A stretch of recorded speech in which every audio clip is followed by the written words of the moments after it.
નમસ્કાર મિત્રો, માણેશિયા dairy farm YouTube ચેનલની અંદર તમામ મિત્રોનું સ્વાગત છે। આજે આપણે વાત કરીશું કે પશુઓને આપવામાં આવતા મિનરલ વિશે, કે મિનરલ શું છે, શા માટે પશુઓને આપવું જરૂરી છે, એના ફાયદા શું છે, બધી જ આપણે મિનરલ મિક્સચરને લગતી માહિતી આ વિડીયોની અંદર આપીશું। અને મિનરલ મિક્સચર જે આપણે પાછળના આપણે ગણીએ તો 10 વર્ષમાં એનું પ્રમાણ બહુ વધી ગયું છે। એનું કારણ બી તમને હું જણાવીશ કે એનું કારણ મહત્ત્વનું શું છે, બરાબર। તો આપણે મિનરલ મિક્સચર જો પશુને ન ખવડાવીએ હાલના સમયમાં તો ફાર્મિંગ કે પશુપાલન તમારા માટે ઘણું અઘરું છે, બરાબર। પશુઓના શરીરની તંદુરસ્તી જાળવવા માટે, બરાબર, પશુની રોગપ્રતિકારક શક્તિ વધારવા માટે, પશુની પ્રજનન શક્તિ વધારવા માટે, પશુની બાહ્ય અને આંતરિક બંને આપણે કહીએ તો તંદુરસ્તી જાળવવા માટે આપણે મિનરલ મિક્સચર આપવું ફરજિયાત બનતું હોય છે। ઘણા ખેડૂતો નથી આપતા અને નથી આપતા એનું પરિણામ એમને મળી રહે છે, બરાબર। ઘણા લોકોને ગાભણ થવાના પ્રોબ્લેમ થાય, ઘણા લોકોને વધુ પડતું પશુપાલનની અંદર બીમારીઓ આવતી હોય, એ વિટામિન અને મિનરલ મિક્સચરની ઉણપના કારણે થતું હોય છે, બરાબર। અને એ ઉણપ આપણે જાતે જ ઊભી કરી છે, એ પણ તમને હું જણાવું, બરાબર।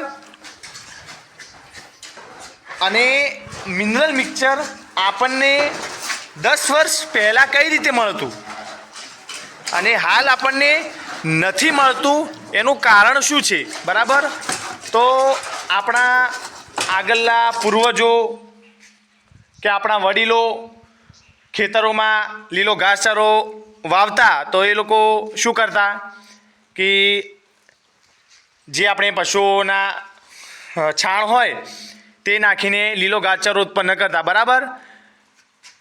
હવે એ વખતે હાલના સમયમાં જે જંતુનાશક દવાઓ વપરાય છે, જે પેસ્ટિસાઇડ વપરાય છે, જે ડીએપી અને યુરિયા ખાતર જેવા ભયંકર પદાર્થો વપરાય છે ખેતરમાં, પછી આપણે એવી આશા રાખીએ કે આ ખેતરમાંથી મળતા લીલા ઘાસચારામાં પૂરતા પ્રમાણમાં પ્રોટીન કે પૂરતા પ્રમાણમાં વિટામિન કે મિનરલ હોય, એ વાત આપણે ખોટી ગણીએ, બરાબર।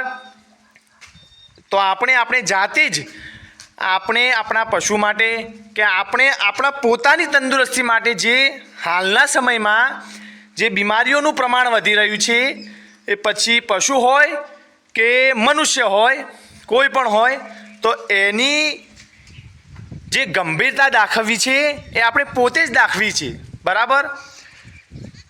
તો એના માટે હવે આપણે એ મિનરલ મિક્સચર, એ વિટામિન પશુને પૂરા કરવા માટે આપણે કંઈક તો પ્રોસેસ કરવી પડે ને।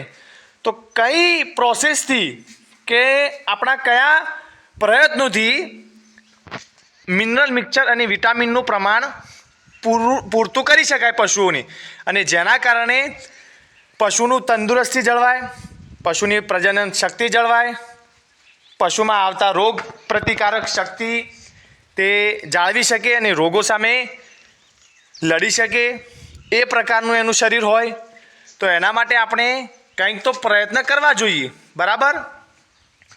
જો પ્રયત્ન ન કરીએ તો પશુપાલન આપણા માટે સંભવ નથી, બરાબર। તો અગાઉના સમયમાં જે પણ સૂકા ઘાસચારા હતા કે પછી દાણ હતા, એ ઓર્ગેનિક, જેને આપણે પ્રાકૃતિક ખેતી કહીએ, ગુજરાતમાં બધા જિલ્લામાં લગભગ પ્રાકૃતિક ખેતી કહેતા હોય છે, એનો પ્રોગ્રામ પણ અમારે હાલમાં ચાલુ છે, એટલા માટે હું વિડીયો નથી બનાવી શક્યો, અને એની વાત હું તમને આગળ કરીશ કે પ્રાકૃતિક ખેતીનું મહત્ત્વ જીવનમાં શું છે, પશુપાલનમાં શું મહત્ત્વ છે, અને આજના સમયમાં જે એફએમડી, થાઇલેરિયા, ન્યુમોનિયા, પછી કોઈ પણ રોગ હોય પશુઓના, એ શા માટે થતા છે અને એના ઉપાય માટે આપણે શું કરી શકીએ, એ આગળ આપણે વાત કરીશું। આજે આપણે મિનરલ મિક્સચરની વાત કરી લઈએ એની અંદર હું થોડું આ લાવી રહ્યો હતો. એનું કારણ હતું કે આ લાવવું ખૂબ જરૂરી હતું, જેથી આપણને સમજાય કે મિનરલ મિક્સર પાછળના 10 વર્ષોમાં કેમ આટલું આપવું મહત્ત્વનું થયું છે. બરાબર, તો એનું કારણ હું તમને આગળ જણાવી દીધું. બરાબર, તો આપણે હવે કયો માર્ગ અપનાવીએ કે એના કારણે પશુનું તંદુરસ્તી જળવાય, અને પશુ તંદુરસ્તી હશે તો સારું દૂધ ઉત્પાદન મળશે. સારું દૂધ ઉત્પાદન મળશે તો પશુપાલક સફળ પશુપાલક બનશે. બરાબર, તો એની અંદર હું તમને જણાવું કે મિનરલ મિક્સરમાં સૌપ્રથમ તો કયા કયા પદાર્થો જોવા મળે. ઘણાને એ જ ખબર નથી કે મિનરલ મિક્સર કયા પદાર્થો એની અંદર ઉમેરેલા હોય, તો આપણે એ પદાર્થોવાળું મિનરલ મિક્સર ખરીદી કરી શકીએ. ઘણા પશુપાલકો, કેમ કે મને તો અનુભવ છે 14 વર્ષનો, એટલે મારાથી પણ આ થયું છે. ઘણા લોકો ભૂલ કરે છે, અને હાલ પણ વર્તમાન સમયમાં ઘણા પશુપાલકો ભૂલ કરે છે અને એને ભોગવવું પણ પડે છે. બરાબર, એક કહેવત છે ગુજરાતીમાં કે સસ્તી વસ્તુ ક્યારે સારી નથી હોતી અને સારી વસ્તુ ક્યારે સસ્તી નથી હોતી. આ વાત ધ્યાનમાં લઈને આપણે ખરીદી કરવી કોઈ પણની. બરાબર, તો તમે જ્યારે પણ મિનરલ મિક્સર ખરીદી કરવા જાઓ ત્યારે તમારે હું તમને જણાવું તો તે પ્રમાણે મિનરલ મિક્સરમાં મિનરલ અને વિટામિનનું પ્રમાણ હોવું જરૂરી છે. બરાબર, જો જે તે કંપનીનું તમે મિનરલ ખરીદો છો અને એ કંપનીના મિનરલમાં આ પદાર્થોની દ્રષ્ટિ જોઈ અને મિનરલ મિક્સર ના બનાવેલું હોય તો તેને ક્યારેય પણ ખરીદવું નહીં. બરાબર, જો તમે ખરીદી કરી અને તમારા પશુને ખવડાવશો તો ક્યારેય એનું રિઝલ્ટ મળશે નહીં.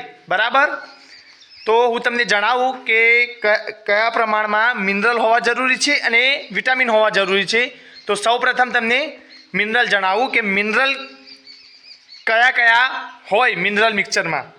તો સૌપ્રથમ હોય કેલ્શિયમ હોય, ફોસ્ફરસ હોય, પોટેશિયમ હોય, મેગ્નેશિયમ હોય, સોડિયમ ક્લોરાઇડ હોય, આયર્ન હોય, ઝીંક હોય, કોપર હોય, મેગ્નેઝ હોય અને આયોડિન હોય. બરાબર, અને આગળ વિટામિનની વાત કરીએ તો વિટામિનની અંદર વિટામિન એ હોય, વિટામિન બી હોય, એના પછી બીમાં પણ ઘણા નંબરો છે.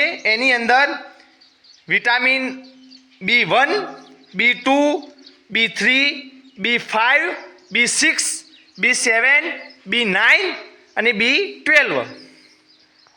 બરાબર, આ વિટામિન બીના ભાગો છે.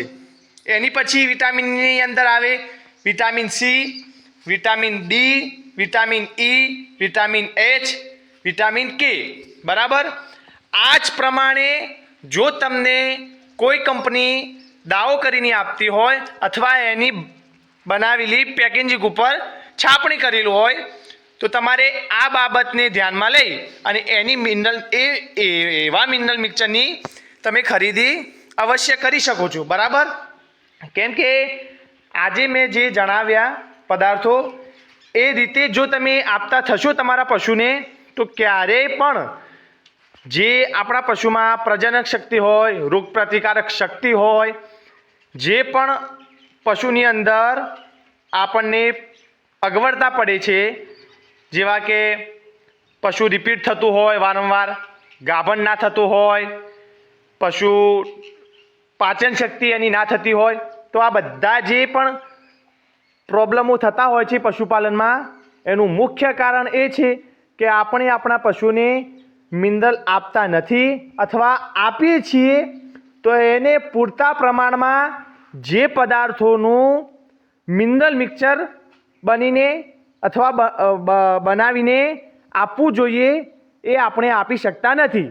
બરાબર, તો આ પ્રમાણે જો તમે તમારા પશુને મિનરલ મિક્સર આપતા થશો તો પશુનું શરીર તંદુરસ્ત રહેશે, અને શરીર તંદુરસ્ત રહેશે તો સ્વાભાવિક છે કે પશુ સારું દૂધ આપતું થશે. જો તમને આ વિડીયો સારો લાગે તો વિડીયોને લાઇક શેર જરૂર કરજો અને અમારી માણેશિયા ડેરી ફાર્મ યુટ્યુબ ચેનલને પશુપાલન લગતી બધી જ માહિતીને અપડેટ મેળવવા માટે સબસ્ક્રાઈબ કરજો. સાથે સાથે બેલ આઇકનના નિશાનને પણ દબાવજો. આભાર.